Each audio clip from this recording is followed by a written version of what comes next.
Hello everyone, and welcome to the Trent Hills Sports Wall of Honor induction ceremony for 2025. We have some incredible inductees to hear from today, and they have some amazing stories to tell. Without further ado, here's your MC for this year's Trent Hills Sports Wall of Honor induction ceremony. All right, good afternoon everyone. May I have your attention please? My name is Stuart Richardson and I'm honored to be the Master of Ceremonies for today's second Trent Hills Sports Wall of Honor induction ceremony. On behalf of the Wall of Honor Committee, Advisory Board, to my left, it's our pleasure to welcome everybody. What an amazing turnout. Once again, we had no idea. This is actually more than we had in work with last year, and we didn't think that was possible to get more people here today. So thank you very, very much for coming.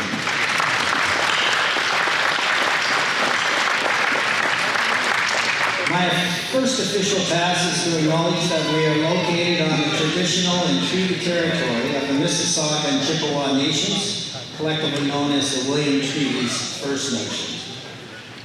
Now, just one short year ago, we held our first induction ceremony in Warkworth. And at that event, our Mayor, Bob Crate, spoke about the new Sunny Life Recreation Wellness Center that was to be opened that fall, and how that would be providing a very important and much needed facility for our community. Well, here we are, and boy, what a facility.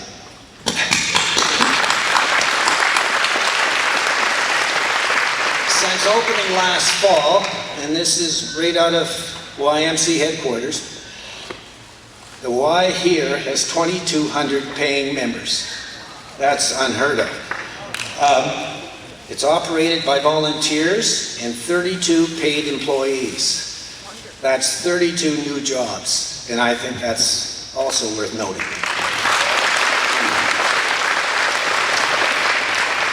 The ice pad has been used to the maximum by both local and regional teams and skaters, and it's been so successful that our event was delayed 3 weeks because a lot of the local and regional hockey teams wanted to do their spring tryouts on this ice surface. Apparently the ice here is excellent as well.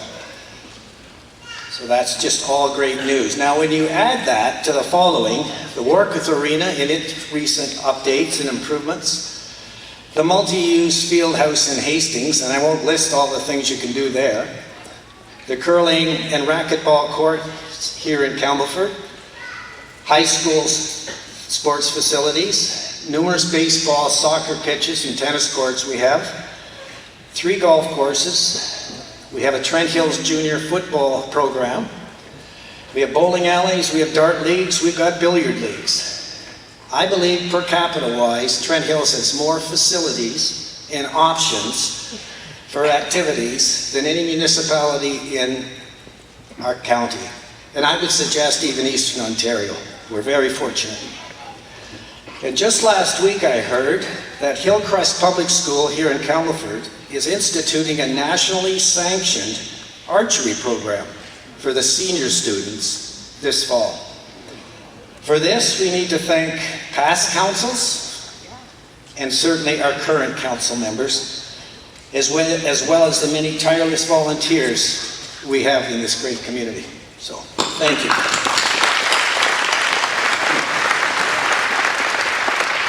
Now, I now must take a minute to acknowledge today's sponsors because quite frankly, without them, all of this, the posters, the food, everything would not have happened.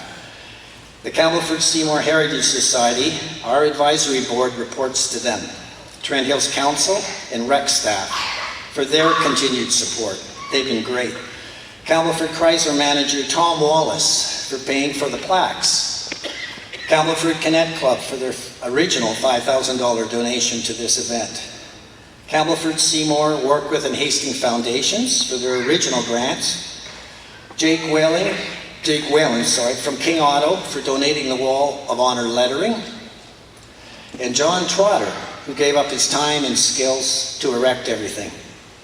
the Friends of the Warkworth Arena for bartending, thanks Newman's, Small Town Productions for filming this event, Betty Wickman and her team at Sharp Market for the great food, Heather Hodder for these wonderful posters, which I'll be referencing in a minute. Thanks to Art Chamberlain for his meeting support, Evelyn McLeod, hopefully Evelyn's here for the photographs, and Paul Irwin. I don't know if Paul's here. If he's here, if he could raise his hand. I don't want to center him out. Oh, he's not here, but out of the goodness of his heart last year, Paul attended this event. He gave us a check for $1,000. So thanks to you, Paul. And finally, special thanks to all the volunteers who I haven't listed, and they're here today and they helped us set up this week.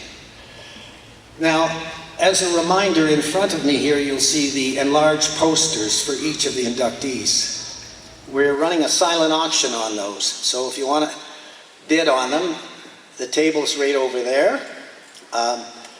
And you can, as the day goes on, perhaps you might want to bid on them, and hopefully you'll bid high because it's a major part of our fundraising for today's event.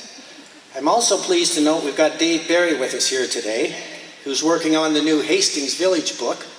That's another story, but Dave is co-author of Ice and Thunder, which is the history of the Trent Valley Hockey League. He's selling this fascinating book, and he's offered to give back 30% to our cause of the proceeds.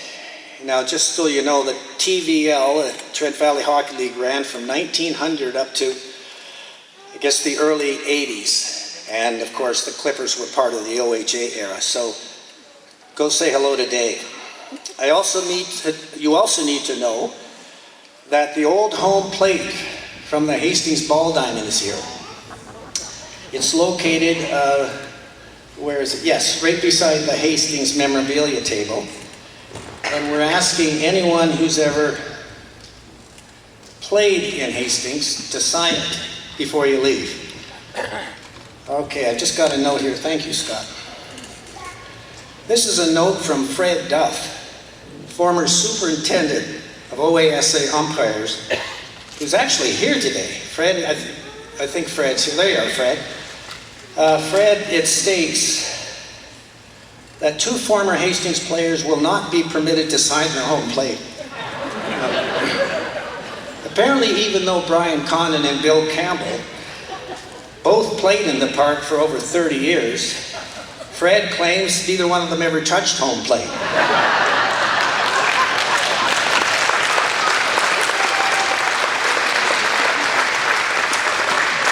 And so they will be forbidden to sign it. Boy, that feels good. So now to formally kick things off, it's my pleasure to ask our Sports Honor Board Chairman, Jim Peeling, to say a few words.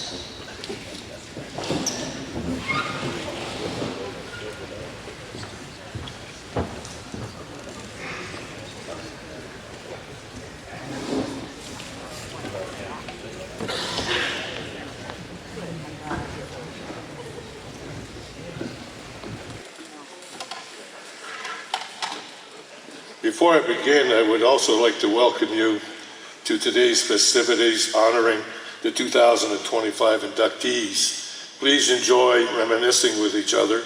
A year ago, a gala won. I detailed when and how this Trent Hills Wall of Honor came to be. I feel a shortened version still applies today. In March of 2020, 5 years ago, through Councillor Redden and staff members Burnett and Stapley, tasked the Campbellford Seymour Heritage Society to establish the possibility of this sports history down memory lane. Due to COVID, this tasking didn't begin until the summer of 2022. The Heritage Committee solicited several local sports icons to help in this endeavor. A series of too numerous to count meetings, which resulted in that there was a definite Hastings, Warkworth, and Campbellford community interest in support of this sports project. On September 27, 2022, Trent Hills Council endorsed the Campbellford Seymour Heritage proposal of establishing a presence in the Trent Hills in the new Sunny Life Wellness Center. The Heritage System then created a new Trent Hills Sports Advisory Board to oversee the project. This board accepted the nominations, and at this time I would like to introduce the board, and I want you all to understand something.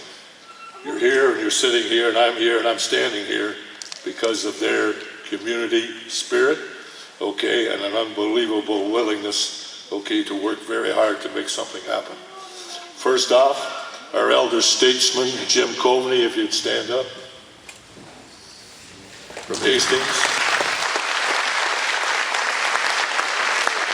Our MC today, Stuart Richardson, also from Hastings. From Campbellford, Eunice Stapley. Pat Sheridan. And like last year, I saved the two from Warkworth for last. I just wish, I said to Scott Newman earlier, I would like to think that 30 years ago I had your level of energy. All right, the man just works his butt off, and close second is Terry. Not that the others don't, but so from Warkworth, Terry English. And Scott Newman. One of the things that you will notice in the three facilities, the Warkworth Arena, the Hastings Dome, all right, and this facility is a kiosk. The kiosks are set up that hopefully organizations, it is a work in progress. Scott is our numero guru, I guess, when it comes to the kiosks. If you have any questions, feel free to ask him. But it's designed that this gala, everything to do with this sports wall, but any sports community organization, give us the data, it will be on in forever. Okay, I can't say another word that begins with P, perpetuity. All right. Very simply, okay, feel free to, and we can establish, and the sports history will be there. And then I'll continue on. This board then implemented the inductee criteria and the nomination process. The board then promoted the process and now relies on nominations from the communities.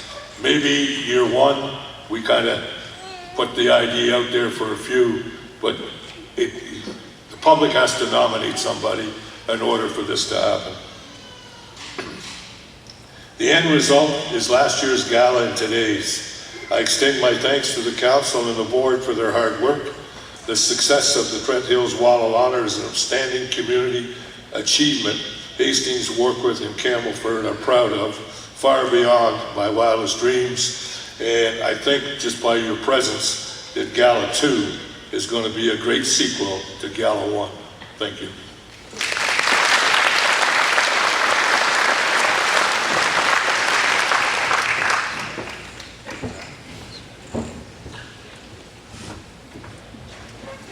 I'd like to now call upon Mayor Bob Crate to bring his comments from council. Thank you.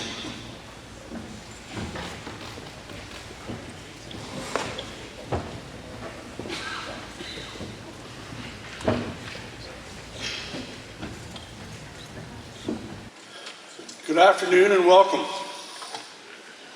It's interesting as I get here and look around, I see many mentors, starting at that end with Bill Mulholland, who coached me for a short period of time in junior something or other, and down through the rest of them, Bill White and my brothers on the end one with the baseball team. So I think this is just fantastic. Thanks for the opportunity to bring greetings on behalf of the council this afternoon. I'm joined by Deputy Mayor Mike Metcalf is over here. Dennis Savory is down at the end. Gene Bratney is here somewhere, or Gene. Rick English is here. I'm not sure if the rest, any other councillors are here. I've seen those ones. It's great that we're gathered here in our new Sunny Life Recreation and Wellness Center. This facility is a testament to the importance of sports and recreation in our community and our commitment to continued investment in community recreation. Today is a day for congratulations. First, I'd like to congratulate all the nominees and those being inducted into the Wall of Honor today. I've enjoyed reading the profiles. I don't know if everybody's done that, but Scott has done a fantastic job of putting out the information on each of the recipients, and it's great every week to read about who's coming in. We have a rich history of athletics and sporting organizations, and to me this is a sign of a healthy community because it requires the robust support of numerous volunteers and sponsors. We should also acknowledge those who took the time to complete the nominations. Your pride in sharing the details about the people we are honoring today is well placed. I would also like to extend my heartfelt congratulations to the Sports Wall of Honor Committee. We truly appreciate the time you have dedicated to highlighting the accomplishments of today's inductees and sharing the history that might have been lost if not for your efforts. So once again, a big congratulations to everyone who's made this event possible, and welcome to this year's inductees. Thank you very much.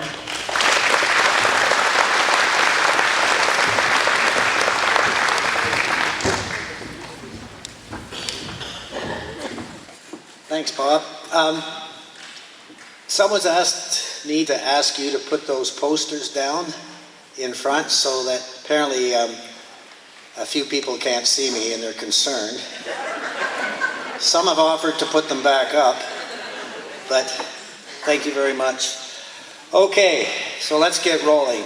This is where we get to our inductions, what we're really all about here today.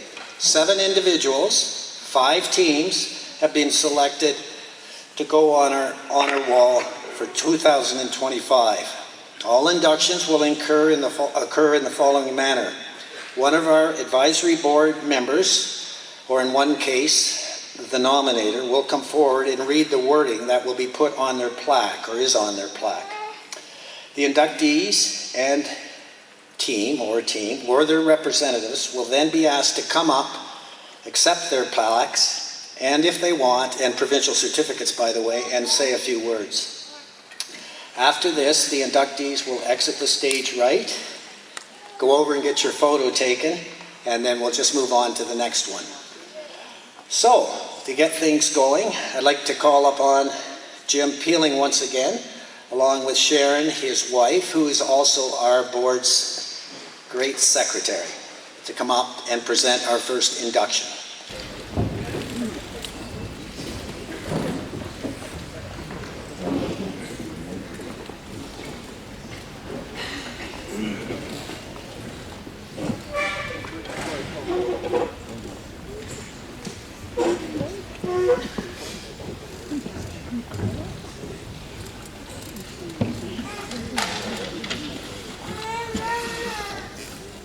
Representing the community of Campbellford, Carol Duck is inducted into the Trent Hills Sports Wall of Honor in the Builder category for her outstanding dedication and service as an auxiliary member of the Campbellford Minor Hockey Association for over 50 years. 50 years. Carol started volunteering with CMHA in 1969 when she was invited to a meeting and introduced to the auxiliary by her aunt, Marguerite Blake. Carol became a member.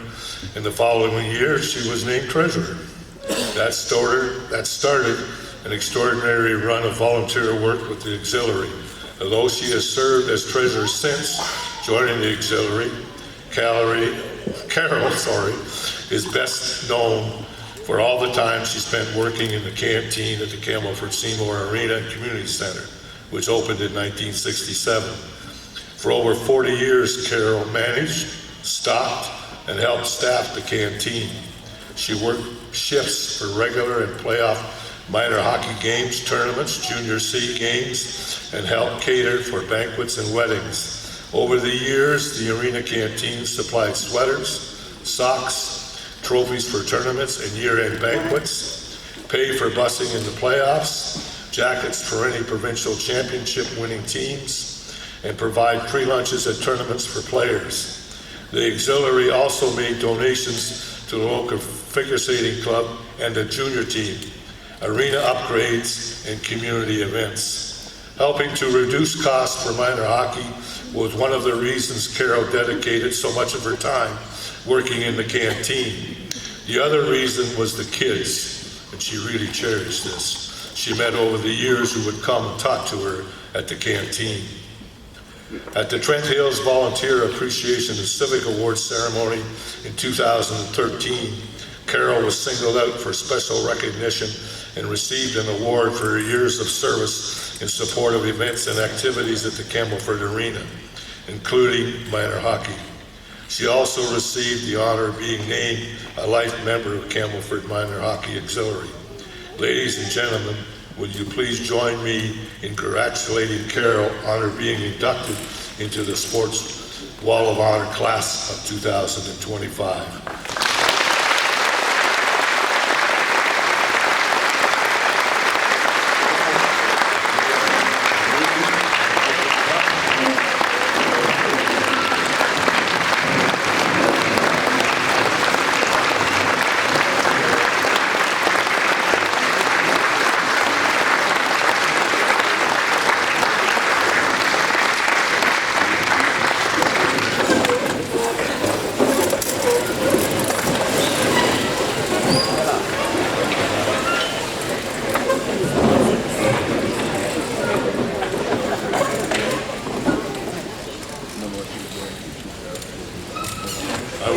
This time that Sharon present to Carol with her commemorative plaque and certificates, okay, for being inducted.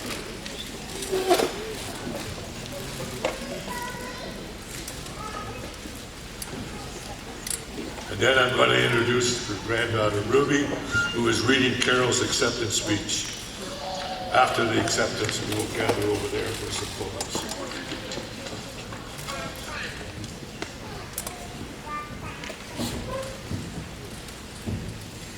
Good afternoon. My name is Ruby Dunk, and I am one of Carol's granddaughters. I'm her favorite. Grandma has asked me to read this speech on her behalf because she doesn't like to be the center of attention. Carol would like to thank all of those who made it possible for her to receive this award. In addition, she would like to acknowledge the many connections and lifelong friends that she made during her years of service on the Ladies Auxiliary and with Campbellford Minor Hockey. She loved watching the kids grow up, and she wouldn't have changed one part of her career with CMHA. Anytime she thought of stepping down, she reminded herself of how much she would miss the children and their smiles. To them, she was always the canteen lady, and she loved that. When I showed my grandma the article that the committee posted on Facebook about her legacy with Campbellford Minor Hockey, she said, "It's funny that they keep calling me Mrs. Dunk. Everyone at the arena knew to only call me Carol, and I wouldn't answer to Mrs. Dunk." She told me that John Trotter can confirm this. To this day, he still refuses to call her Carol. My grandma devoted a lot of hours and energy to the canteen for as long as I can remember. She has served thousands of customers and has an alarming number of t-shirts that permanently will smell like French fries. After all these years, she still remembers Jim Peeling's order, chicken fingers and French fries, extra well done on a plate. To wrap it up, Grandma would like to express how much of an honor it is to receive this recognition from the committee and the community. She will forever cherish this moment. And Grandma, I would like to add that everyone here was probably expecting you to wear your Campbellford Minor Hockey t-shirt, but I think you look beautiful in this. Thank you.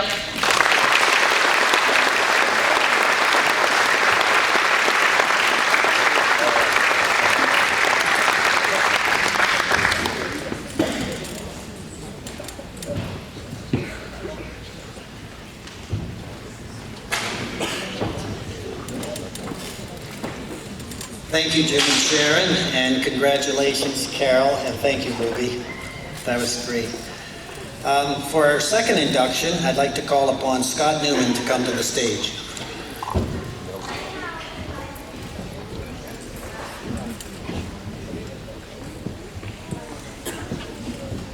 Thanks, Stuart. First of all, I just want to thank everybody for coming. The efforts of the committee that's sitting over there, sometimes we forget how powerful and how emotional things can get. So it's great to see the turnout today. All our hard work is going to great people showing up and actually, looking forward to the event. I can't believe the messages that I've received over the last 2 months leading into it. And like Stuart said, if anybody has a picture or history or stories, you can contact me and it'll be in the kiosk, okay? So I also want to put it out there that this induction for me is a special one. A former board member and a former chief of mine. So, representing the community of Warkworth, Bill Kelly is inducted onto the Trent Hill Sports Wall of Honor in the Builder category for over 30 years of dedication and service to local minor hockey. For many years, Bill was a familiar sight at local arenas, watching minor hockey games, whether it was behind the player's bench or in the stands. In the winter months, the Warkworth Arena was Bill's second home, or so it seemed. Bill's minor hockey resume is lengthy and impressive. He was a coach, a manager, and trainer for several minor hockey teams. He served as president of Warkworth Minor Hockey and Ringette Association for 2 terms, was president of 2 other leagues, and even spent time as a director-convener with the Ontario Minor Hockey Association. Bill started volunteering in minor hockey as a coach and manager when his sons Ron and Troy began playing in their late 70s. When the new Percy Township Arena and Community Center opened in 1977, Warkworth Minor Hockey Association was formed, and Bill later joined the executive. In 1981, he was named the association's 4th president. Of all the roles he served in minor hockey over the years, Bill is probably best remembered for the time he spent as president of Warkworth Minor Hockey and Ringette during its most successful years in the 1980s. Under his watch, the association experienced rapid growth in its hockey and ringette programs and an unprecedented streak of on-ice success, which brought the community of Warkworth a lot of pride and recognition.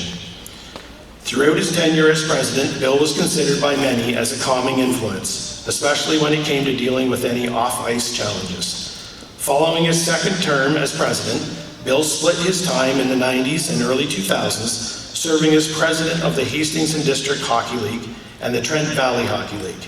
After serving as director on Percy Minor Hockey Association for the 09-10 season, he was selected as director-convener for the OMHA. Bill's longtime dedication and contributions to the local supporting community earned him a Life Member Award from Percy Minor Hockey. Ladies and gentlemen, please join me in congratulating Bill Kelly on being inducted onto the Trent Hill Sports Wall of Honor Class of 2025.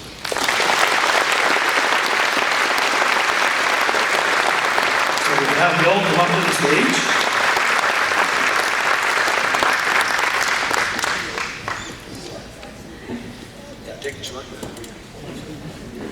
So I'm going to, at this time, ask Rick English to join me on stage as well. So Rick was a successful coach at Warkworth Minor Hockey teams during Bill's tenure as president in the early 80s and was behind the bench for Warkworth's first ever OMHA PWD Provincial Championship in 1982 and guided the midget team to the All-Ontario Finals in 1983. Rick praises Bill for working to help every Warkworth team and run a cohesive minor hockey program. We thought it would be fitting to have Rick present the Sports Wall of Honor to Bill.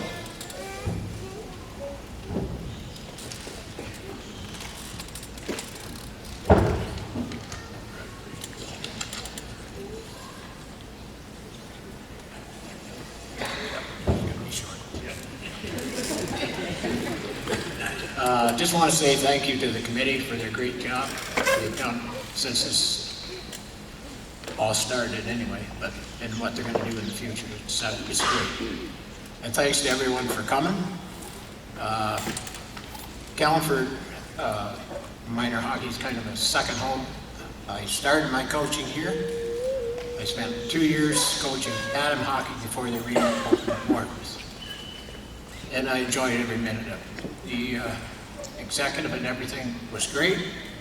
And when I was convener, I enjoyed coming here very much. So I said it was going to be short, and it is. So thanks again for everything.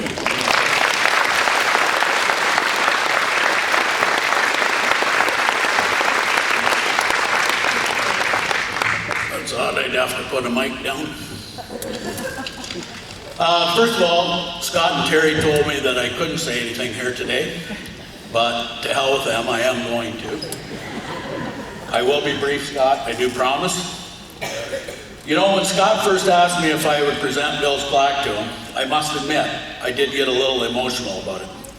After getting myself together, I told him that it certainly would be a privilege and a real honor to do so. Why did I get a little emotional? Well, I have known Bill for all my life, and I worked very closely with him, both through hockey and the fire department. Through minor hockey, the characteristics and qualities of Bill that made him so successful and effective in his role as president was he was an excellent listener, very humble, and didn't mind voicing his opinion on controversial issues. As Bill being a hockey player himself, coach and executive member for several years, he was well versed on the sport he truly loved. Bill was very down to earth and a common sense individual that certainly served him well in his role as president of minor hockey. As I had the privilege of coaching the 82 Pee Wee All-Ontario Championship team and Bill as president of our association, I truly will never forget the help, advice, and unwavering support that Bill provided to myself, coaching staff, and players. The support that he provided to each and every team in the association is a true testament to the leadership that he provided. Back in those days, it was miles he would put on, not kilometers, and Bill would put on lots, and following each and every team deep into the playoffs. Just in closing, I found it extremely fitting that Bill Kelly and Bill White be inducted in the same year, as both of these fine gentlemen spent endless hours solving not only minor hockey's problems, but I'm sure some worldwide problems as well. I'm sure that Loa and Bonnie must have wondered where their spouses were on several occasions and what time they may arrive home. Congratulations, Bill, once again. This is so very well deserved. Thank you very much.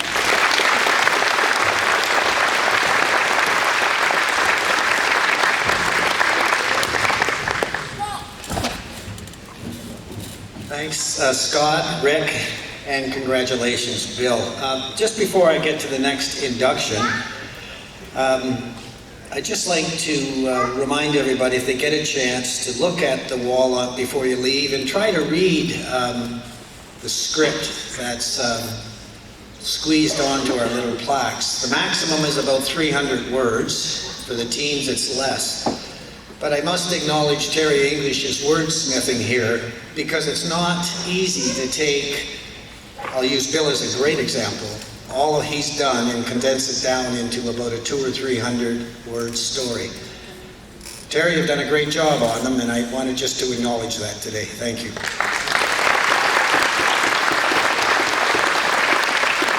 Okay, our next induction, we're going to call upon the nominator of this induction, Mr. Doug Runyons. Please come up. And I understand he's bringing some friends with him.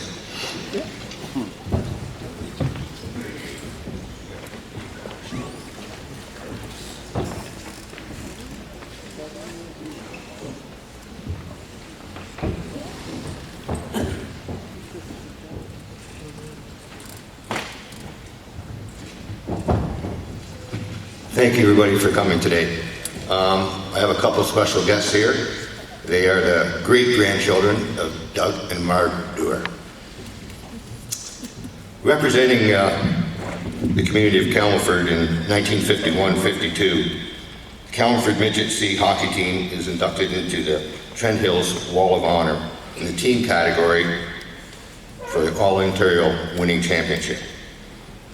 In only the fourth year of organized hockey in Camelford, the local midget team advanced to the finals, excuse me, and raised the level of excitement in our town tremendously. The final game, or the final series, was against Kincardine. According to a game story from a local newspaper, on March 17th, 1952, most of us weren't born, an estimated crowd of 1,500 cheering hockey fans filled every nook and cranny of the local Camelford Arena, located on the present-day Sharp Market, to watch the Camelford team defeat Kincardine 7-3 and become the first Midget C team to capture the home HA provincial championship. At this time, the old major format included the championship final with a 2-game total goal series. Having lost the opener 7-6 in Kincardine, the Campbellford team facing a must-win showdown in front of the hometown fans, which magnified the tension and drama inside the packed arena. Backed by roaring cheers from a boisterous crowd, the local team did not disappoint. After the first period was 2-1, but took over in the final 40 minutes, adding 3 goals in the second period and 2 in the third. Glenn Buck Wilson, the captain of the team, led the Campbellford offense with 3 goals, while Ed West, the goaltender, was outstanding in net. At the end of the game, jubilant fans swarmed onto the ice to congratulate the team, and amid frenzy, West was carried around the ice on the shoulders of his local by his teammates. To earn a spot in the championship final, Campbellford defeated Norwood, Wellington, Stirling, Occasion, and Richmond Hill. Campbellford only lost 3 games in the total 12 games they played. Ladies and gentlemen, would you please join me in congratulating the 1951-52 Campbellford Midget C Provincial Championship team on being inducted into the Trent Hills Wall of Honor.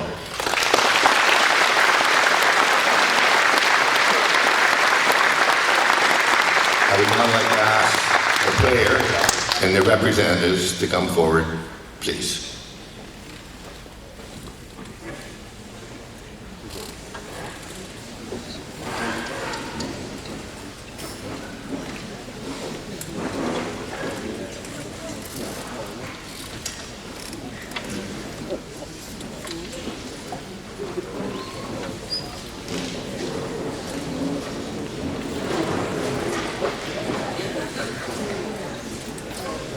So the player here today is happens to be my father-in-law, Doug Dewar.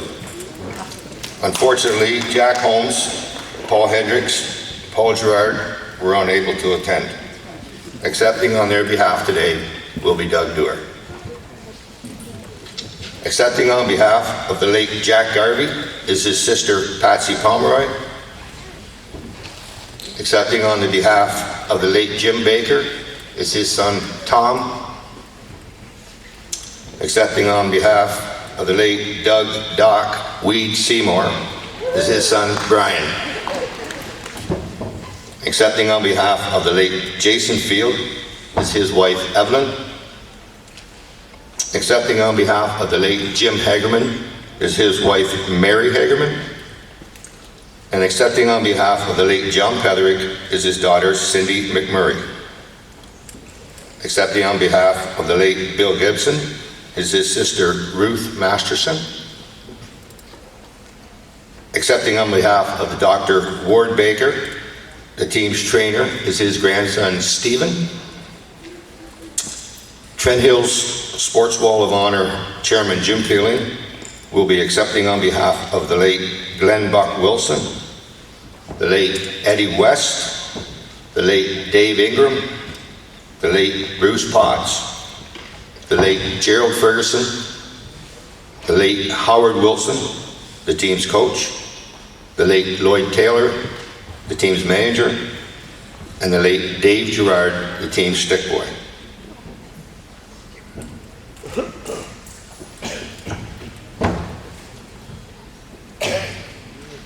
So I guess they've all got their certificates, or has Steve not got his yet? He's the last one. He's the biggest one anyhow. And at this time, I'd like to call on Eddie and Jill to present Doug Dewar with their plaque.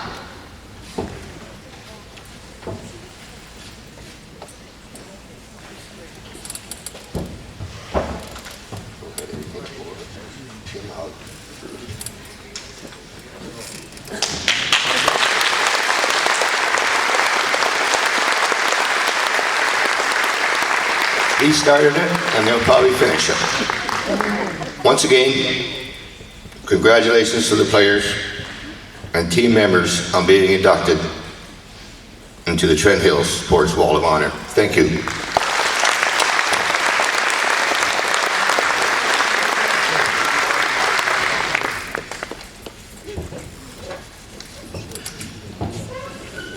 Well, folks, I'd just like to say that it's a little hard for me to stand up here all by myself, and I'll bet there's some people out there today that's saying, why is he up there all by himself? Where's some of the rest of his teammates? Well, I'd just like to tell you, they're standing right here beside me today. And I'd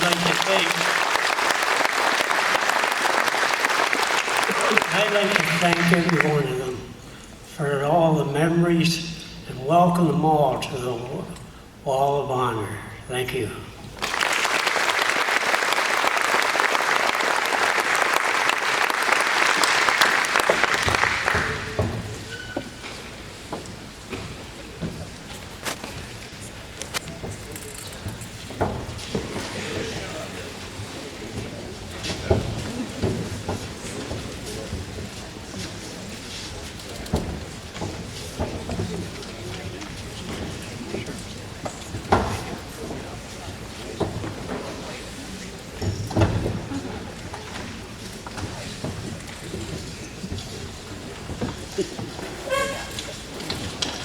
Thank you, Doug. And they were wonderful comments, weren't they? So, for our next induction, I'd like to call upon Terry English.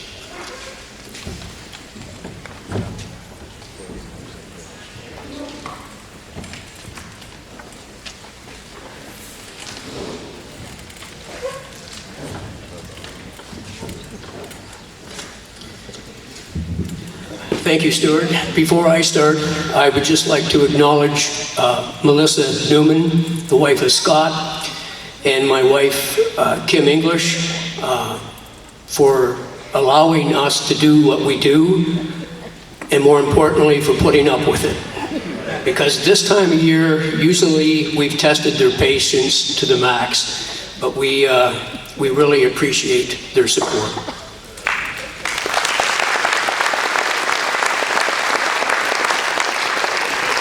This year marks the first time we are inducting teams that have won consecutive championships. Winning a championship is a tremendous feat, one that requires plenty of hard work and dedication. But to do it back-to-back is extra special and brings with it a lot of community pride, unity, and recognition. That is why we are honoring both teams in the same class of inductees. The first back-to-back champions to be inducted today are the 1982 and 1983 Hastings Men's Intermediate D fastball teams. The induction format will go as follows. I will read the plaques for both championship teams, and then we'll ask the players and team members of the two clubs to come to the stage and gather to the right of me. Representing the community of Hastings, the 1982 Hastings Men's Intermediate D fastball team is inducted onto the Trent Hills Sports Wall of Honor in the team category for winning the first of two Ontario Amateur Softball Association provincial championships. It marked the first time a Hastings team had won the prestigious title. In September of 1982, the community of Hastings was selected to host the 60th OASA Men's Intermediate D Fastball Tournament. Over the years, Hastings had established itself as a fastball hotbed, largely due to the success of its annual July 1st Fastball Tournament that showcased elite teams from the US and Ontario. But this was the first time Hastings hosted the OASA Fastball Championship, a two-day tournament that featured the top 7 zone teams from across Ontario. What the fans will see is the best of the best, host chairman Peter Crate wrote in the tournament program. Peter was also the manager of the Hastings squad, and given the roster of talented players he had assembled, the home team was considered to have a decent shot of winning the tournament. The team consisted mostly of players from Hastings, including pitching ace Randy Fife, and was bolstered by the additions of players from Campbellford, Warkworth, and Keene. The core of the team won the OASA championship with Westwood in 1980. With the ballpark packed with fans, Hastings concluded a perfect weekend by capturing the championship with a 5-0 win over Sunderland. Hastings went undefeated in the tournament, scoring a total of 23 runs in 4 games, while limiting the opposition to just 2 runs. It was a big deal for the town, Fife says. We were the first men's fastball team to come out of Hastings and win it all. It was a big event at the time. It put Hastings on the map. The second plaque reads as follows. Representing the community of Hastings, the 1983 Hastings Men's Intermediate D Fastball Team is inducted onto the Trent Hills Sports Wall of Honor in the team category for winning its 2nd consecutive Ontario Amateur Softball Association Provincial Championship.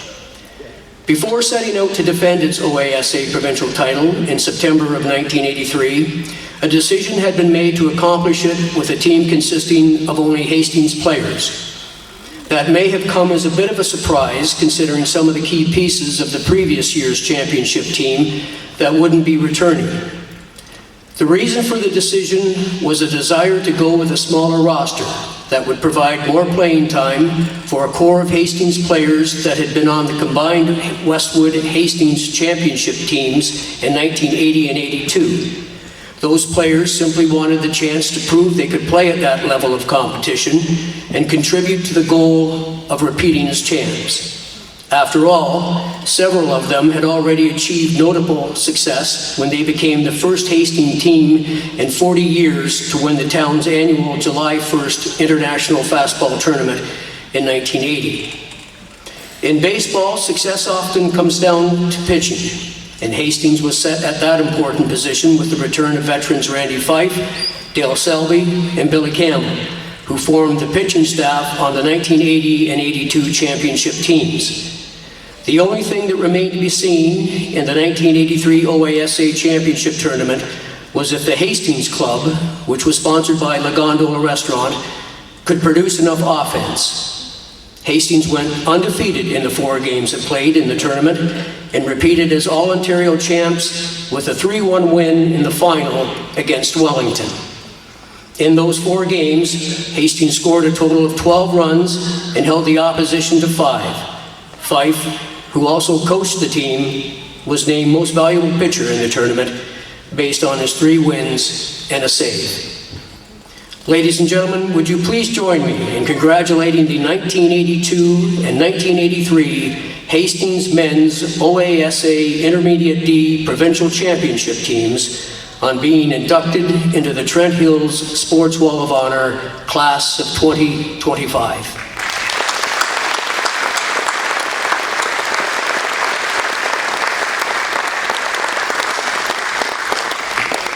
Now, if I could please get the players and team members of the 2 clubs to come to the stage. Stuart will play traffic cop and ensure everybody is gathered in an orderly fashion. Okay. So if we can get all the players and team members to come to the stage, please.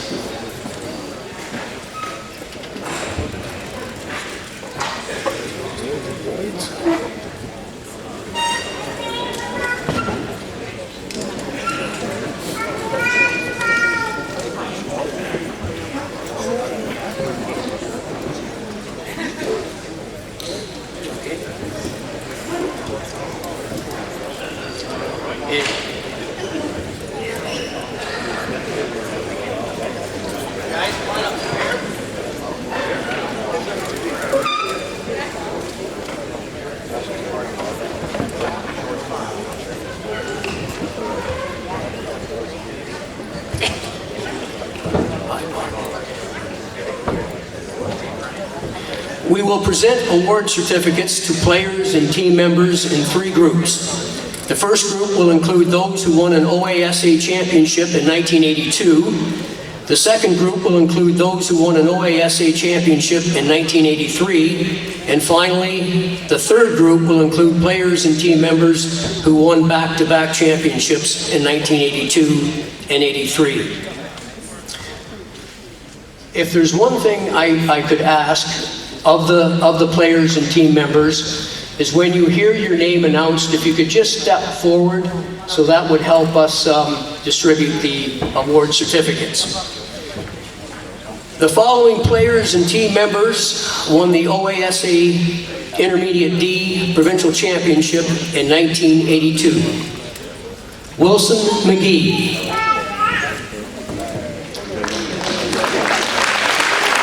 Stuart Richardson. Mike Heffernan.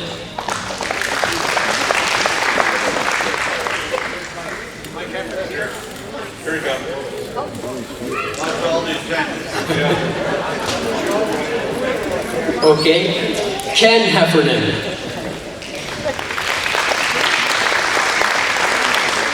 Bob Rowe. Carl House.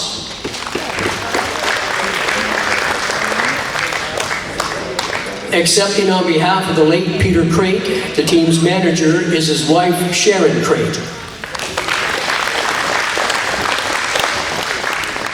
And also Sharon Crate, who served as the team secretary. And Fred Duff, statistician for the team.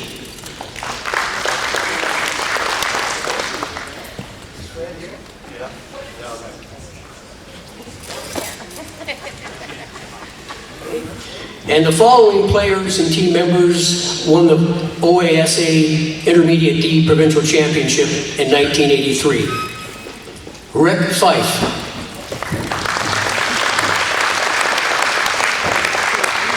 Bob Cuthbertson. John Boyle. Mike Duff.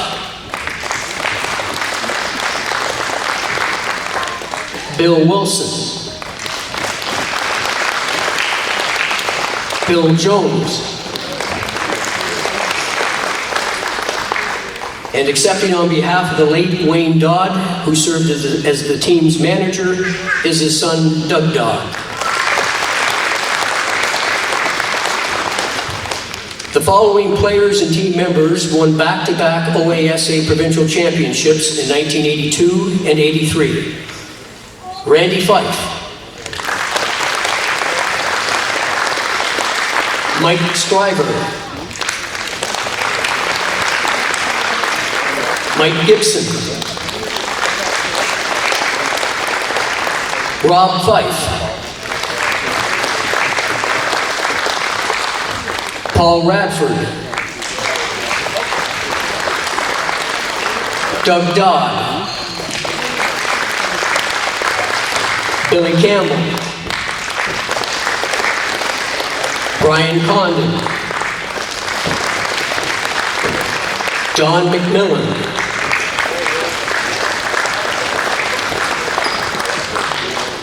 And accepting on behalf of the late Dale Selby and the late Jim Morrow, who coached both teams, is Stuart Richardson.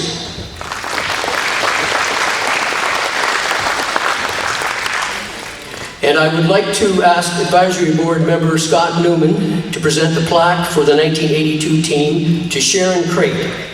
Once again, Sharon is accepting on behalf of her late husband, Peter Crate, who served as the team's manager, and also the OASA Championship Tournament host chairman.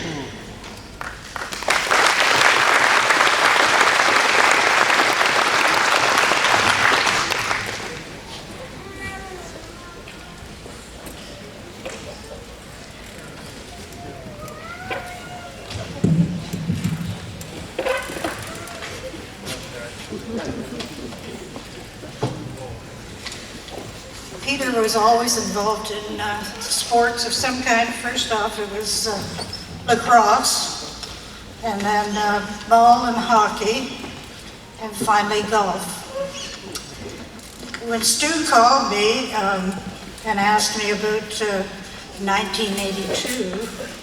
I told him I sometimes couldn't remember what I'd had for lunch, so how could I remember 1982? But after some thinking, I did come up with some of the things that had gone on that year. It was a very exciting ball that weekend. The park was jammed with fans. You could hardly move.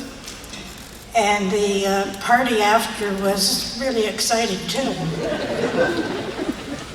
Peter was very proud to be associated with this team. Hastings was his hometown, so he was really proud. Thank you.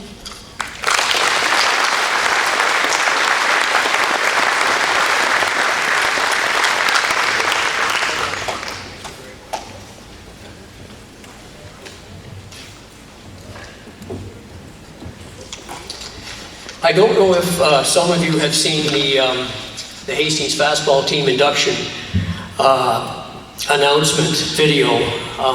Sharon made some comments in that video with regards to a rather funny story involving Peter. And for those who don't know the story, I would just like to quickly share it with you because it is funny.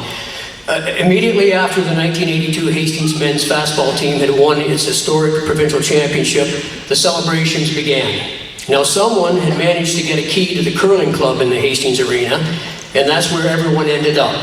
According to Sharon, there was lots of pizza, lots of beer, of course, and lots of noise from all the partying. Peter had assigned Sharon a simple task that evening. She was to let him know when it was 1 o'clock because that was as late as he was planning to stay because he was still going to work in the morning.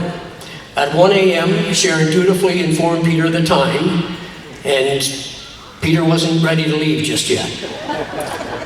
A little longer, he told Sharon. At 1:30, Sharon once again informed Peter the time, and once again, Peter wasn't ready to leave. Now, when 3 o'clock rolled around, Sharon informed Peter that he was out of options, and she got him the heck out of there. Peter had to get up for work at 6, so he only got a couple of hours sleep. But bless his heart, he dragged himself out of bed and headed for the bathroom. While he was in there, Peter must have thought it would be a good idea to freshen up his breath a little, and so he reached and grabbed the Scope mouthwash from a shelf, twisted off the cap, and took a big swig. Now, you can blame it on the lack of sleep and the late night partying, but it wasn't Scope that Peter had grabbed from the shelf and poured into his mouth. It was his Brute aftershave. All of a sudden, Peter was wide awake. He stumbled out of the bathroom with a distressed look on his face, and according to Sharon, his eyes were red and were the size of kitchen plates. When Sharon asked what was wrong, Peter tried to talk, but he couldn't. He was still gasping for breath. When Peter was finally able to tell Sharon what had happened, he immediately blamed her for putting the Scope mouthwash and Brute aftershave on the same damn shelf. Now, if there's a silver lining to this story, it would have to be that Sharon didn't keep a jug of Drano or Lysol toilet bowl cleaner on that same shelf, or the consequences for Peter on that particular morning could have been far more dire. Sharon, the 1982 team would like to acknowledge your contributions in organizing the 1982 OASA fastball tournament. And they would like to present you with the Brute Special Recognition Award.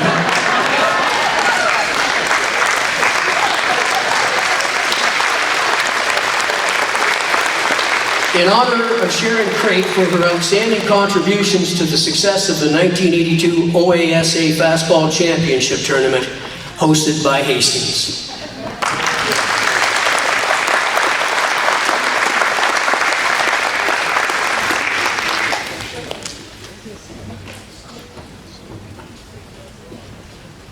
My name's Bob Rowe. I played on the 82 Hastings team. I started playing OASA ball when I was 17 years old. and I only missed 1 year until I was about 42.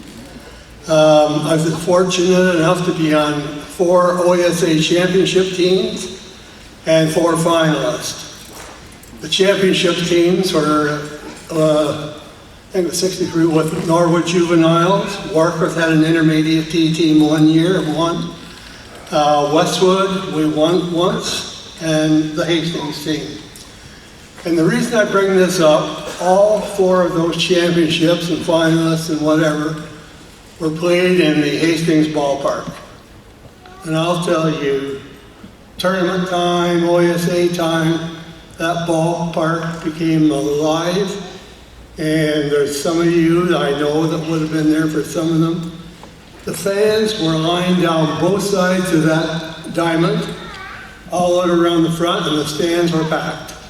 I don't know if anybody ever got a count on it, but it was electrifying to be there, to play there, and to win it for those people. So I just thought I would mention that on behalf of the town of Hastings. So thank you.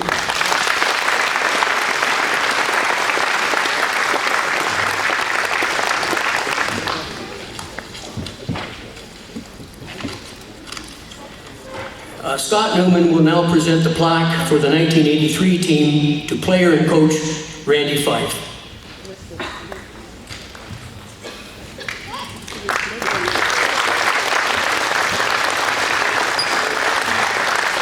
Thank you, Scott.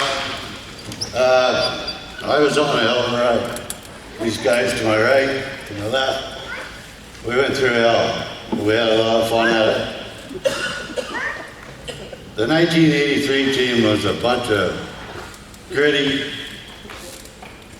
tough, do anything, bang their head against the wall to win. And unfortunately for Dale Selby not being here today, he won our last game and pitched one hell of a game.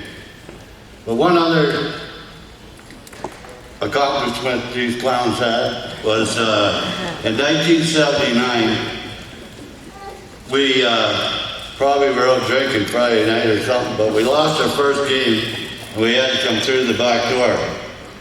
And on Sunday, we started at 10 o'clock in the morning and we ended at 10:30 that night and we never left the ball field.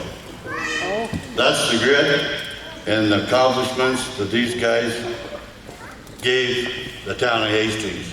There's a lot of people in here that has played the July 1st tournament, and it was next to none. It was one of the best tournaments that we ever had, and I'm proud of all you guys and their accomplishments we had. Thank you.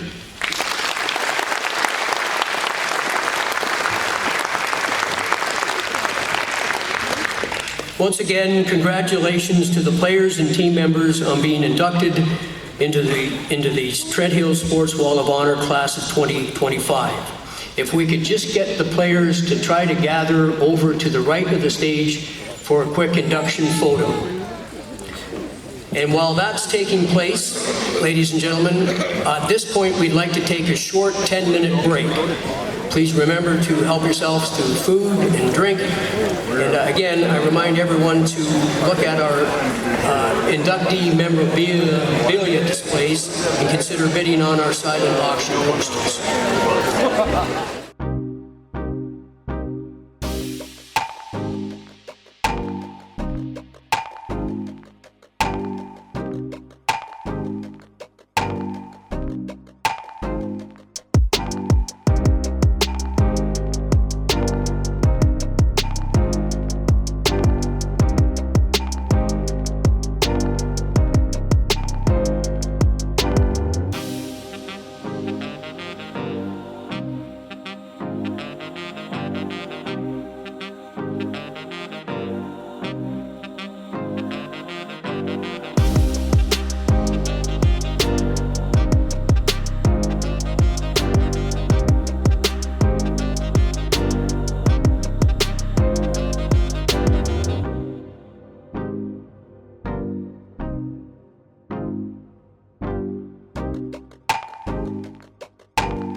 As we begin the second half, I just want everyone to know that the silent auction will run for 10 minutes only after we're done around 4 o'clock.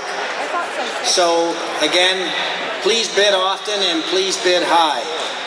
At this point, I'd like to call upon Terry English to introduce our 5th inductee. Thank you.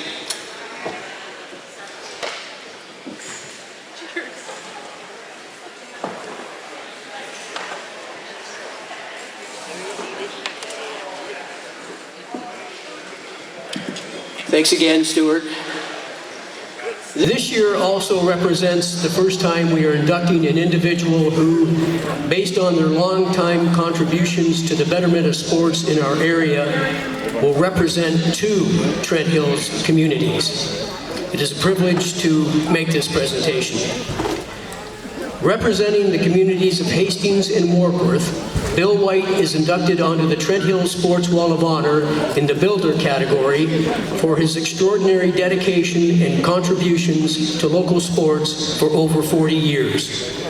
Bill began his involvement in local sports in 1959 when he played with the Hastings Men's Senior Hockey League. He also refereed games and served as a league statistician. From 1964 to 69, Bill was the league's secretary-treasurer. Refereeing in Hastings Senior Men's Hockey League was the start of an officiating career that spanned 4 decades. Bill refereed hockey at all levels, from tight to men's league, and even girls' ringette. In the 1970s, Bill got more involved with minor sports in Hastings and Warkworth, in large part due to his sons Kevin, Steve, and Scott, who played baseball in the summer and hockey in the winter. From 1976 to 83, Bill was an executive member of Hastings Minor Sports. This involved softball, hockey, and girls' ringette, a new sport that became popular in the late 1970s. During this time, Bill also coached and managed softball and hockey teams. For part of the 1981-82 season, Bill was granted special league exemption and temporarily coached and managed the Hastings Midget hockey team since there was no one willing to volunteer for either job. Along with his involvement with Hastings, Bill was equally active in Warkworth minor sports. He served on the Percy Township Recreation Committee from 1973 to 76, and when the new Percy Township Arena officially opened in 1977, Bill was named chairman of the Arena Board, which oversaw the day-to-day operations of the facility. He continued in that role until 1989. For most of the 1980s and early 90s, Bill divided his time serving in various sporting capacities with Hastings and Warkworth. Bill's outstanding contributions to local sports earned him many accolades and honors over the years, including appreciation awards from Hastings and Warkworth Minor Hockey Associations and a Life Member Award from Percy Minor Hockey Association for his longtime dedication and service in Warkworth. From 1995 to 2002, Bill founded the Trent Valley Minor Hockey League and was a member of the executive. During those years, he also assisted Havelock and Marmora Minor Hockey Associations with amalgamations and helped draft new constitutions.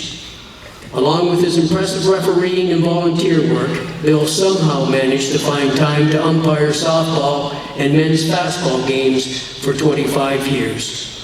Ladies and gentlemen, would you please join me in congratulating the family of Bill White on being inducted into the Trent Hills Sports Wall of Honor Class of 2025.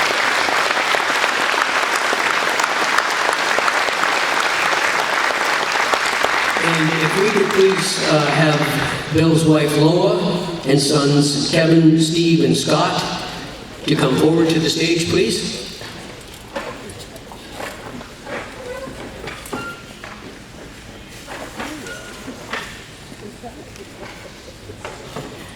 As mentioned, Bill umpired baseball for 25 years. Baseball was Bill's favorite sport. He pitched competitively in his high school years and got to see many talented players when he umpired in the Hastings Men's League, an annual Hastings July 1st fastball tournament.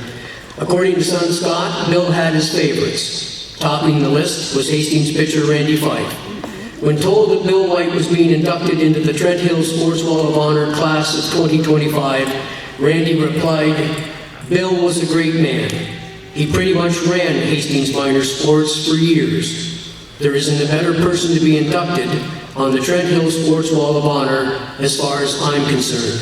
That would be one of the best choices you ever made." Ladies and gentlemen, I would like to ask Randy Fife to make the plaque presentation to the White family.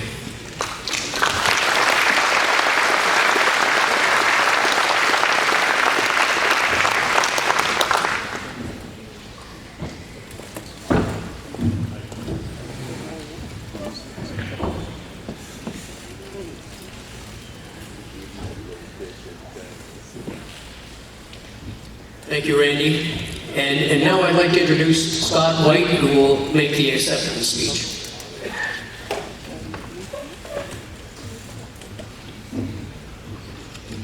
Thank you, Terry. It is with deep pride and heartfelt emotion that we stand before you today to accept this incredible honor on behalf of the entire White family, as we celebrate the induction of our husband, dad, and papa, Bill White, into the Trent Hills Sports Wall of Fame. Today we remember and recognize a man who dedicated over 50 years of his life to volunteering, not for recognition, but because he believed in the power of community and the value of sport and the importance of giving back. Whether he was coaching, managing, performing in the role as convener, organizing, mentoring, or simply lending a hand wherever it was needed, Dad gave his time generously and wholeheartedly to multiple organizations in our community and well beyond those borders. He never sought the spotlight, but today the spotlight finds him, and rightfully so. His legacy lives on in the lives he touched, the teams he supported, and the spirit of service he instilled in all of us. He most definitely left behind his footprint in the organizations he supported. To the committee, thank you for this meaningful recognition. To the community of Trent Hills, thank you for embracing our father's contributions and for continuing to foster the kind of environment where volunteers like him can thrive. And to Dad, this one's for you. We miss you, we love you, and we're so proud to see your name forever etched in the history of the community and you gave so much to. Thank you.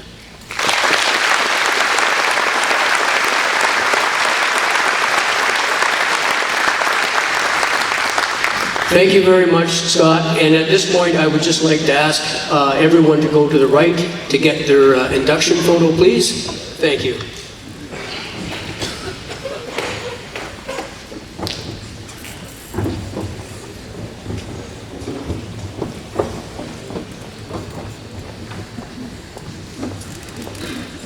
Thank you, Terry, Randy, and especially congratulations to Lola, Kevin, Steve, and Scott. I grew up in Hastings, but I left fairly early, and I had no idea that Bill went on to do so much volunteer work also in the community of Warkworth. I mean, we knew him as a great volunteer in Hastings, but so this was a real eye-opener for me and just confirms, obviously, what we all thought of Bill. Congratulations. Okay, so moving on to our sixth induction, I'd like to call upon Pat Sheridan.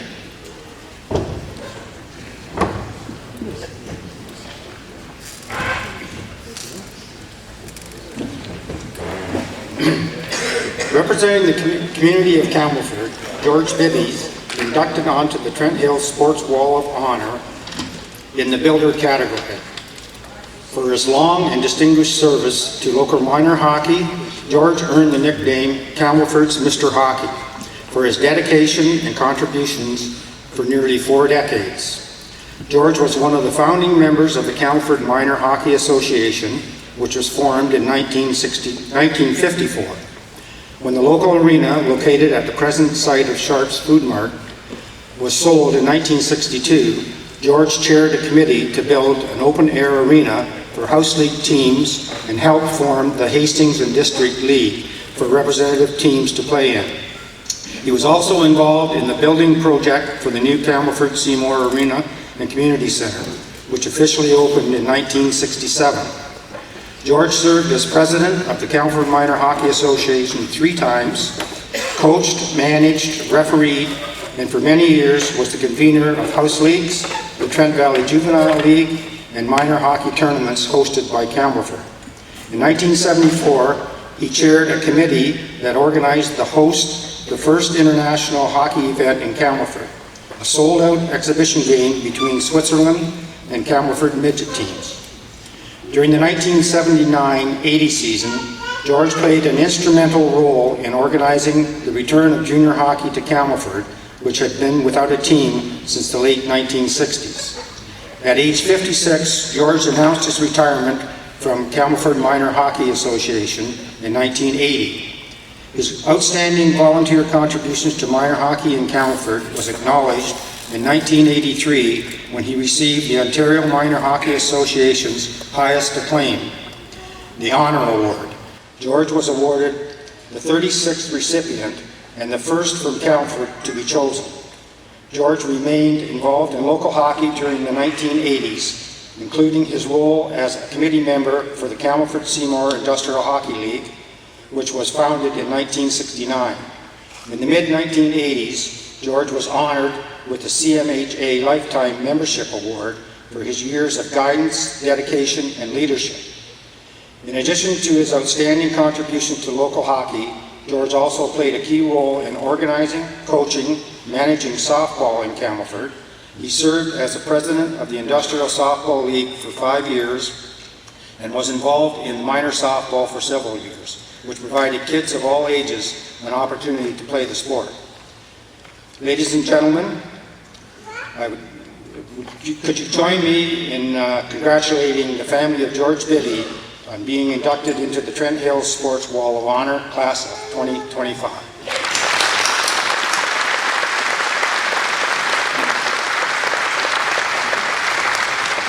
Now I'd ask George's daughters, Pat Mills, Barb Bibby Black, and son Mike Bibby, and granddaughter Kim English to come to the stage.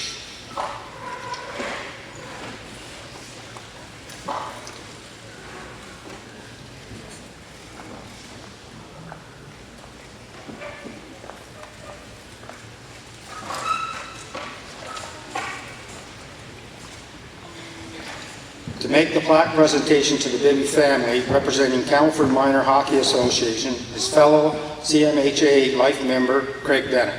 Craig, can you come up?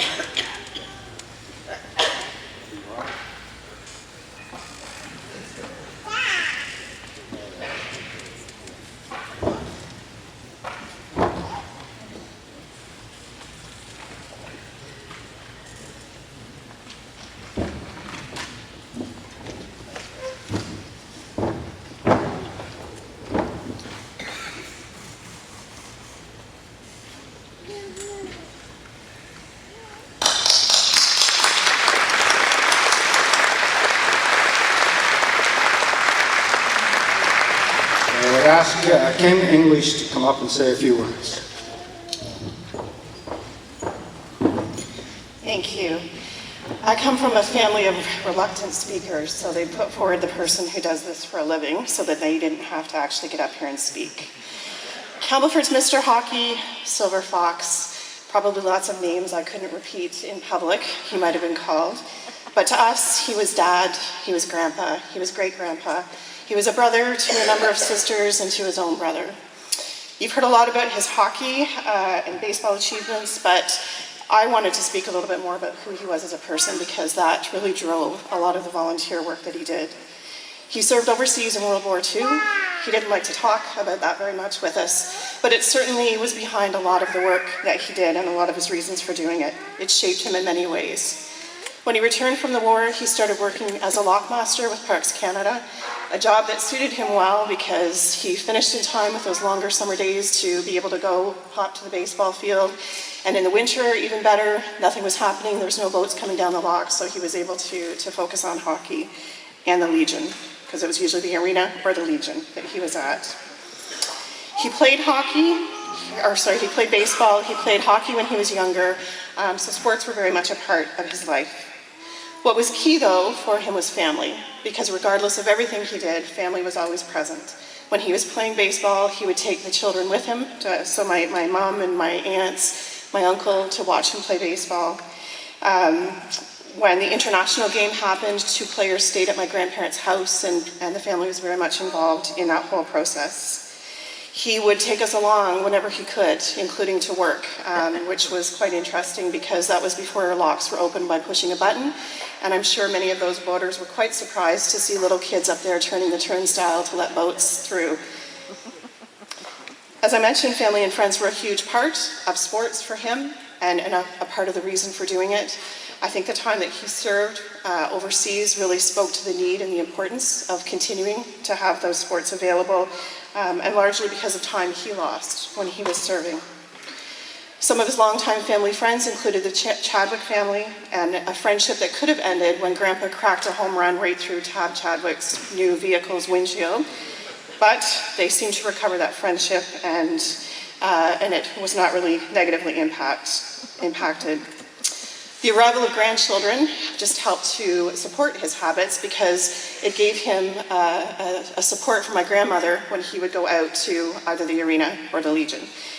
He could plan it well enough to have us there in time for Saturday dinner, hit the early Mass at church, which was good for lots of reasons, and get us back to the house in time for Tommy Hunter, and he could slip out to wherever he needed to go, and everybody was happy when he did that. He loved almost all sports. He probably had a few that he didn't, but hockey and baseball were certainly his favorites. A lifelong Jays fan, and for reasons we never understood, a lifelong Suns and Detroit Red Wings fan. Two passions he passed down to my two boys, who are each a Suns and a Red Wings fan, much to the dismay of my husband, whose nickname is Bud for a reason. Every time you walked into the Campbellford Arena, you could guarantee that you would see my grandfather there, usually out somewhere around the ice. You'd spot him. He always ensured that he was there to watch his grandchildren with sports and his great-grandchildren where he could. And that, for me, meant that he would even come watch me figure skate, which I'm sure was way outside of his realm of sporting expertise. But I also have the pleasure of knowing that he got to watch my son play hockey as well. Sports meant a lot to him, as did putting in that effort behind sports. He certainly had high expectations. I think anybody who played with or for him would agree. I know my dad has shared stories about showing up for practice late with my grandfather and having him send him home and tell him that he was done, and having his own dad who was there agree with my grandfather. Again, as sports was about many things, it was also about fun for him too. And so my uncle Mike, who is not able to be with us here today, had shared a story with me about being at an OMHA meeting at the Royal York Hotel in Toronto, and there was a red carpet laid out for somebody who was there who was important. And while they were waiting for everybody to go down to attend the meeting or whatever they needed to attend for the evening, everybody looked around and saw my grandfather and Ron McMillan strolling down the red carpet, about 3 sheets to the wind, acting as though they were royalty. And that's a pretty apt description of how he was when he was at sporting events. And again, it was about the sports, but also having some fun with him. I think his time serving and where he served made him realize the importance of sport, of community, of stepping in to make a connection and to make a difference. And really that key connection in our small rural communities. Themes we've certainly heard about from the other builders as well. Despite working and his volunteer activities, his family always came first. We certainly never felt as though there wasn't a presence with my grandfather when he was volunteering, and he continued to volunteer well into his elder years until his own health started to fail, and it made it almost impossible for him to do that. Many of those he worked with to develop sports in the area are no longer with us, and so it's important to remember the legacy of individuals such as my grandfather. And as such, we're so appreciative of having him acknowledged for this award. So we'd like to thank the committee. We'd like to thank for his nomination that came through. This year marks the 10th year of his passing, and so it's even more relevant to us. And certainly with such a distinguished group of inductees, it means more to us to have him inducted. So we'd just like to thank you on behalf of the Bibby family.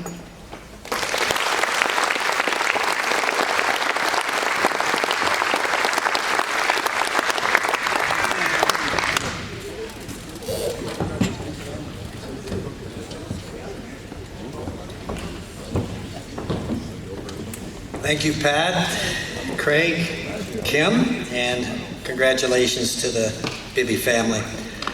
Just before our next induction, Terry brought it to my attention, or to our board's attention, a few weeks back that Carol Dunk, Bill White, Bill Kelly, and George Bibby collectively have 160 years of sports volunteerism in the Trent Hills area. Let me repeat that.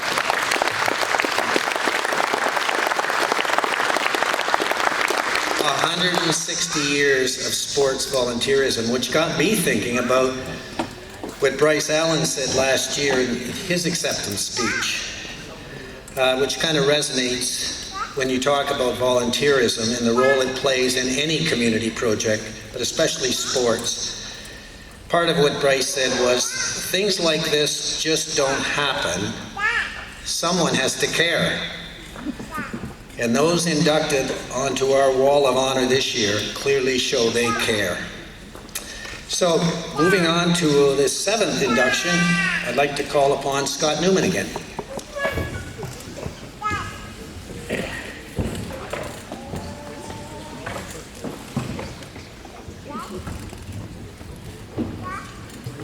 Thanks, Stuart. 160 years. I didn't know that in the script. I mentioned earlier about how privileged I felt for inducting Bill Kelly, and this one's just as special. So, representing the community of Warkworth, Doug Peters, Ralph Switzer, and Anne-Marie Switzer are inducted onto the Trent Hills Sports Wall of Honor in the Builder category for their contributions in helping to grow and develop the sports of girls ringette in the Warkworth area during the 1970s and 80s. When the new Percy Township Arena was officially opened in 1977, it marked an exciting time in Warkworth and surrounding areas for youngsters. The formation of Warkworth Minor Hockey Association offered organized hockey for boys from novice to juvenile. However, there wasn't much available for girls except figure skating. That all changed in 1978 when Percy Township Arena manager Doug Peters and his wife Jean attended an Ontario Arena Association meeting in Ajax. A seminar on ringette was included on the agenda in hopes of getting more centers to promote the sport and encourage girls of all ages to participate. Doug Peters did just that. Along with Bill White and Ralph Switzer, Doug helped organize and teach the game of ringette to girls at various age groups. When Ralph's daughters, Anne-Marie and Brenda, started playing, he took over coaching duties and continued to volunteer for several years.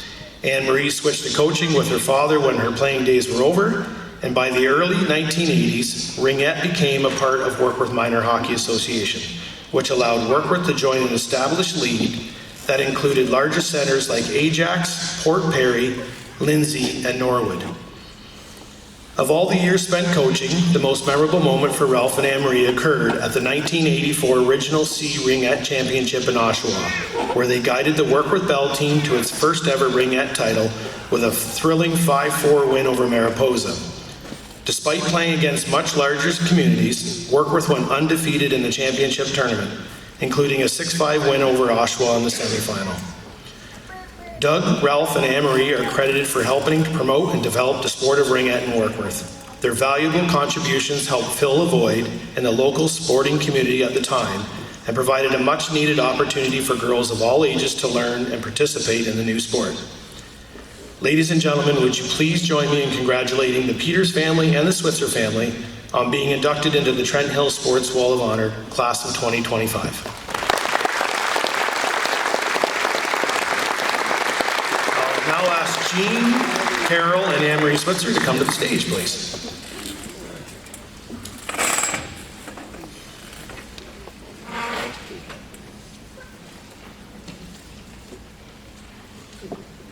You can come right up here. Whatever's easier. To present the plaques to Jean, Carol, and Anne-Marie, I'd like to call upon someone who is a great example of the influence Doug, Ralph, and Anne-Marie had on her ringette career.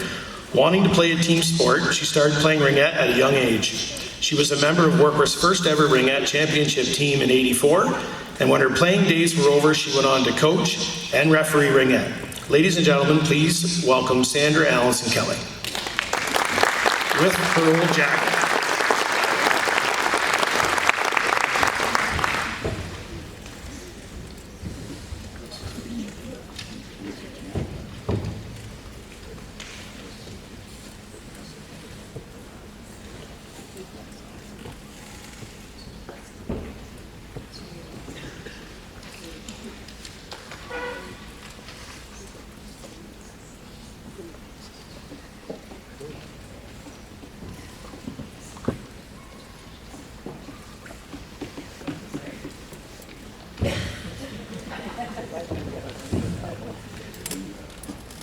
Anne Marie's going to say a few words.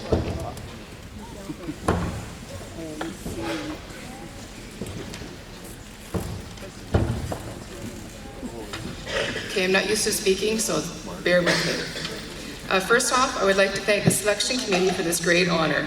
A special thanks to Terry and Scott for all your work that you went into this. I would like to congratulate the other inductees. It's a real honor being included in this incredible group. I know my dad would be honored and humbled to receive this recognition. He was the type of person who quietly went about his business, and he loved the game of ringette and really enjoyed his time coaching. I remember when ringette started in Warkworth, it was very exciting for the community to have a new sport for the girls to play. The boys thought it looked so easy until they came out for a game against the girls. It didn't take them long to realize it wasn't as easy as they thought. You can see the frustration grow with every missed shot, and especially when they couldn't catch the ring. In ringette, there was no end-to-end rushes by one player. The ring had to be passed over the blue line, making it truly a team sport. It was a fast and exciting game, and I am very proud of everything our small village of Warkworth was able to achieve while ringette was played there. Thanks again to everyone involved in today's celebration.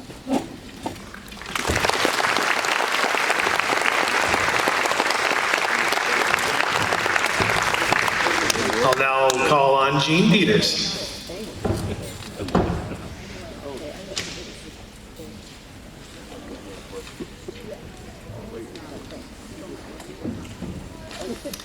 Good afternoon.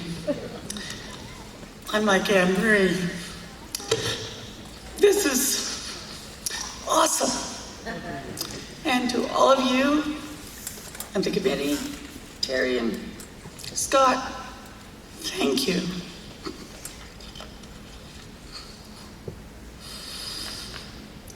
Good afternoon. Do you know what? This is an honor. Thank you for choosing Doug as a recipient of the Building Award of the Sports Wall of Honor.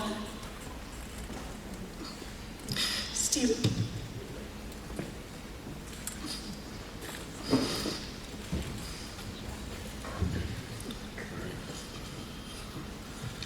As a family, we are proud of what Doug, Dad, achieved in his recreation career. I would like to give you a brief history of how we came to Warkworth and Dad, Doug's career at Percy Township Arena and Community Center, aka Warkworth Arena. On Thanksgiving weekend, 1976, Doug and Jean Peters came to Warkworth so that Doug could inspect the new arena.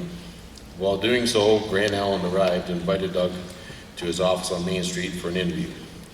Doug accepted the application for arena manager of Percy Township Arena, aka Warkworth Arena. Doug and Jean returned to their home in Ajax, where Doug proceeded with his resume and application for the position of arena manager, which he returned to Grant Allen the next day. Grant then called Doug during Christmas week to say that he could start January 1st, 1977, which he did. From then on, promoted the arena, community center, and ballpark as often as he could. In the fall of 1978, at the Ontario Arena Association meeting in Ajax, he returned with the new sport for girls, ringette. He introduced to the Warkworth minor hockey and proceeded to teach the girls of all ages, referees, the rules of the game. With the help of Ralph Switzer and Bill White, ringette was born in Warkworth. When Doug became busy with the everyday running of the arena, Ralph and Bill took over, and Anne Marie, joining her father Ralph, taking the girls' ringette's regional finals twice, which they won. Doug went on to bring tennis, ball hockey, broom ball, roller skating, home shows, dog shows, figure skating, and the Donnybrook to the arena and community center, as well as t-ball and softball to the ballpark. While working at the ballpark, he became a certified playground inspector for the municipality. During this time with the recreation department, he became a registered recreational facilities administrator to the highest award of the time. Given him with the distinction of recreation director, Doug retired in October 30th of 2000 from the municipality of Trent Hills after 23 years, 10 months with the community at the Percy Township Arena and Community Center, aka Warkworth Arena. which was one of the 5% of Ontario in the back during its time there. As a family, we are proud of the accomplished in his 37-year career in recreation in Walkerth and beyond. Thank you, everyone.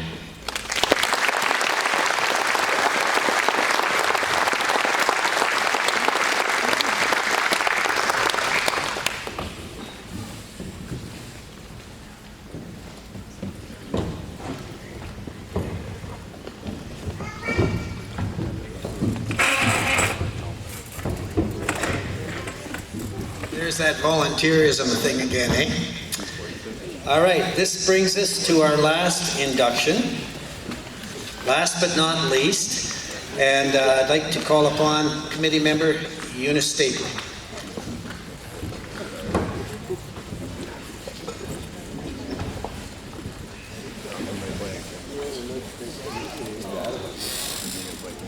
The second back-to-back champions to be inducted today are the 1973, 74, and 74, 75 Camelford Clippers Intermediate D hockey teams. The induction format will be the same as we did for the Hastings teams. I will read the plaques for both Camelford championship teams and will then ask the players, team members, and representatives of the two clubs to come to the stage and gather behind me. Representing the community of Camelford, the 1973-74 Camelford Clippers Intermediate D hockey team is inducted into the Trent Hills Sports Wall of Honor in the team category for winning the first of two Ontario Hockey Association championships. The formation of the Clippers in the early 1970s marked the return of intermediate hockey in Camelford after a 3-year absence. Thanks to the efforts of Harold Douglas, Bill Bennett, and the financial contributions of local businesses, the team was quickly put together after it was learned Camelford would not have a junior squad due to the lack of players. With no junior team, a group of former Camelford juvenile minor hockey players joined the Clippers. The youngsters, combined with a core of local players who were a little older, gave the team a good mix of youth and experience. Another important piece to the puzzle was the arrival of Coach Glenn Nickel and his friend Arnold Ross, who served as the assistant coach. What pushed the Clippers into true contender status for the 1973-74 season was the addition of talented forwards Wilson McGee, Mike Heffernan, and Don Potts. What wasn't known at the start of the season, but became apparent later, was just how important the team's improved scoring depth would factor into the Clippers' success in the playoffs. With injuries continuing to mount at the forward position, including the loss of leading scorer Ed Stapley, the Clippers won a grueling 7-game series against Tweed to earn a spot in the OHA championship final against Tamworth. Most people were expecting the final to be a long, physical series, but the Clippers clinched the Intermediate D championship at home with a 5-3 win over Tamworth, sweeping the series in 4 straight games. The Clippers championship season ushered in a new and successful era of intermediate hockey in Camelford and generated plenty of excitement among fans who filled the local arenas for games. The second plaque reads as follows. Representing the community of Camelford, the 1974-75 Camelford Clippers Intermediate D hockey team is inducted onto the Trent Hills Sports Wall of Honor in the team category for winning its 2nd consecutive Ontario Hockey Association championship. Despite having 15 players returning from the previous year OHA championship team, the Clippers entered the 1974-75 season with a few notable changes and a new look. One of the changes was at the coaching position, as Jim Peeling was chosen to replace Glenn Nickel, who left to coach the intermediate team in Madoc. Peeling had been involved in Camelford hockey for many years as a goalie and served as a minor hockey coach with the Camelford Pee-wees in 1969. What made the coaching transition to intermediate hockey easier for Peeling was the number of talented players returning from last year's team, which is why the Clippers were being touted as a legitimate threat to win back-to-back OHA titles. The other noticeable change for the Clippers was the new uniforms the team unveiled to start the season, copying the orange and white colors and crests of the Philadelphia Flyers of the National Hockey League. On the ice, the Clippers proved that they were considered favorites to repeat as champs as they powered their way through the regular season, finishing atop the standings in the TVL division. In the playoffs, Camelford won its best-of-7 series against Tamworth in 5 games to earn a spot in the OHA championship final against Picton. After winning the first 3 games, the Clippers had to travel to Picton for Game 4 in the wake of an early April snowstorm that dumped over a foot of snow. Despite poor road conditions, about 250 Camelford fans braved the trip to Picton to attend the game. The Clippers rewarded their faithful fans by capturing the OHA Intermediate D Championship for the 2nd year in a row with a 5-4 win, sweeping the series in 4 games. Ladies and gentlemen, would you please join me in congratulating the 1973-74 and the 1974-75 Camelford Clippers OHA Intermediate D Provincial Championship teams on being inducted into the Trent Hills Sports Wall of Honor class of 2025.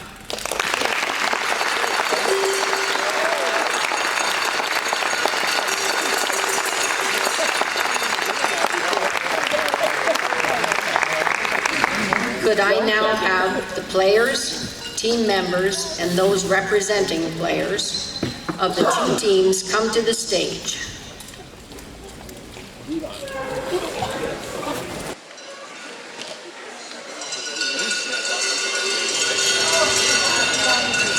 Once again, we will present award certificates to players, team members, and representatives in 3 groups. The first group will include those who won an OHA championship in '74. The second group will include those who won an OHA championship in '75. And finally, the third group will include players and team members who won back-to-back championships in 1974 and '75.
So please step forward when your name is called. Ron Otten.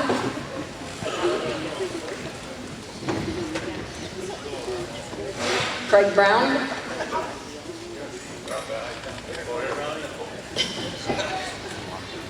John Rowe. Harold Bailey.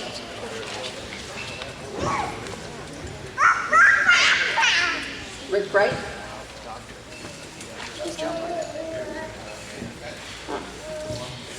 Team captain Pat Sheridan will be accepting on behalf of the late Pat Doris, the late Glenn Nickel, who served as the team's coach, and the late Arnold Ross, who served as the team's assistant coach. Accepting on behalf of the late Jack Free, who served as goal judge, is his grandson, Murray Free.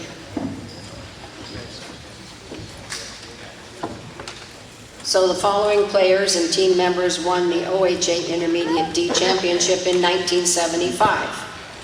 Pete Upman,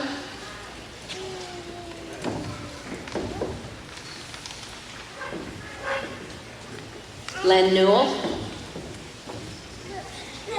Cheetah, Bob Scott,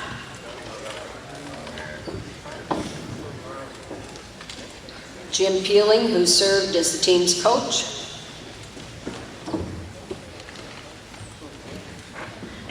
accepting on behalf of the late Alvin Petherick is his wife Joy Petherick.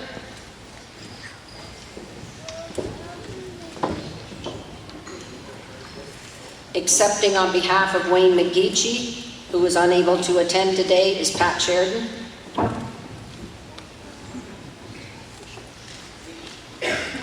Next are the following players and team members won back-to-back OHA Intermediate D Championships in 1974 and 75. Captain Pat Sheridan,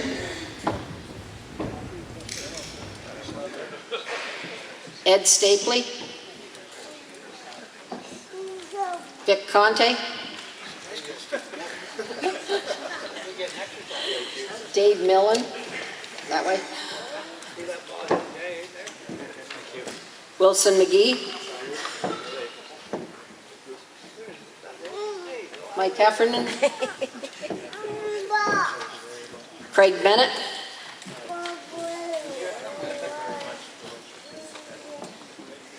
Dale Laux,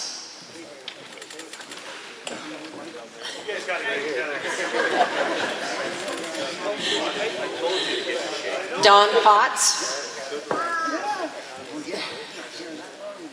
Carl House, Scott Shepard,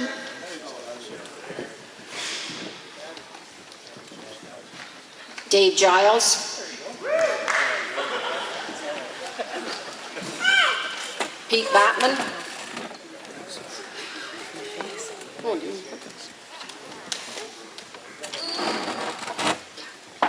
Harold Douglas, who served as the team manager and secretary-treasurer, Mike Dafo, who served as a timekeeper, accepting on behalf of the late Jerry Jowett is his son Andy Jowett,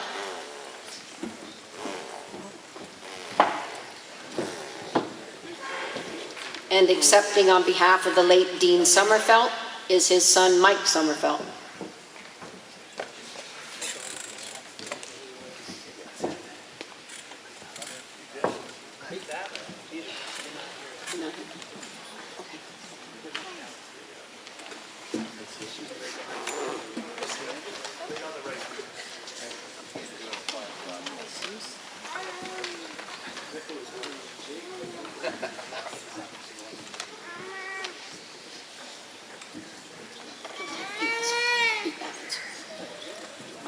It is my pleasure to present the plaques for the 1973-74 and 74-75 teams to Captain Pat Sheridan.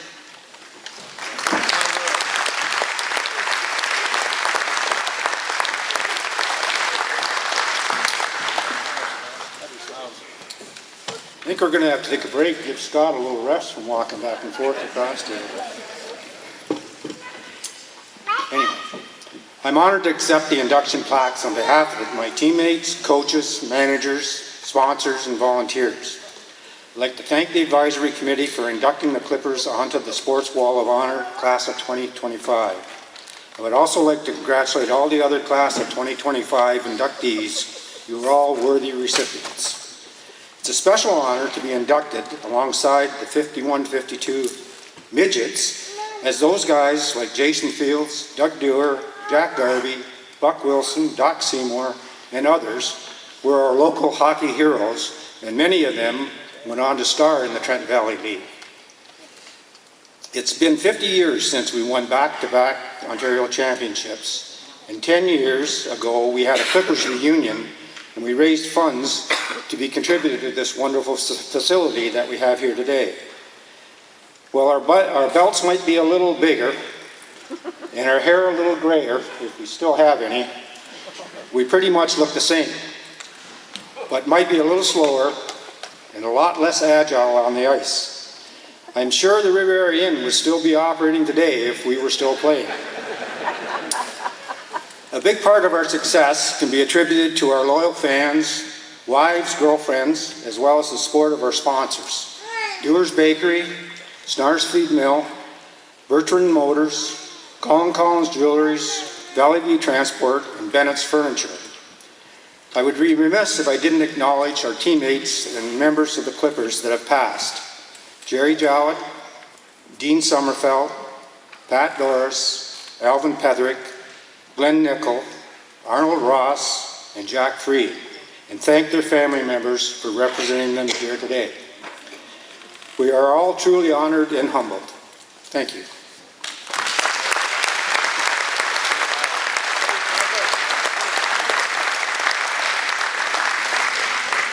So just once again, congratulations to the players and team members on being inducted into the Trent Hills Sports Wall of Honor class of 2025.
We're just going to take 2 minutes here while they get their photo taken, and then Stuart's going to come up for the closing remarks. You probably saw the steps I just put in there. Vic Conte in high school hockey told me that I needed to stay in shape, so I just showed him, and I got another A in gym class. So thanks, Vic.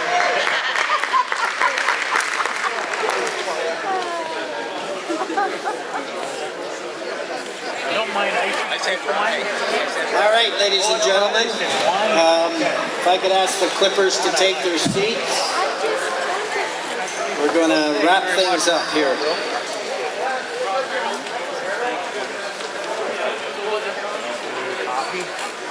You already had one at noon, so this is another one, and you shouldn't be doing up at 2:30.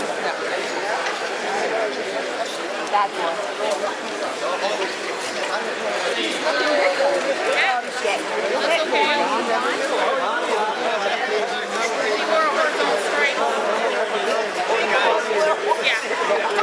At least the pants. Very often I get dressed up 2 days in a row. You do. That's for me. Look at me, I got a fancy hoodie on. We've now completed our second Trent Hills Sports Wall of Honor introduction ceremony.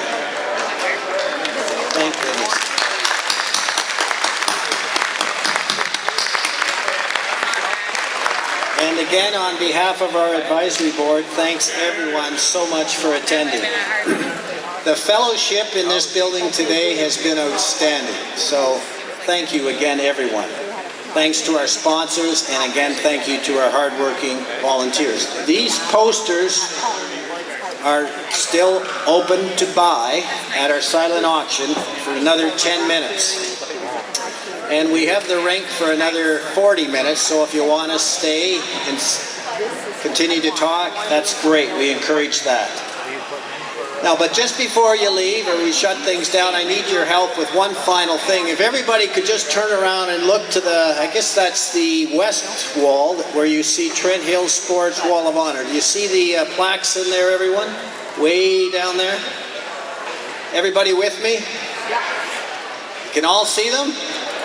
All right, I'm pleased to announce that the 2025 induction plaques have now been placed on the Wall of Honor. So congratulations.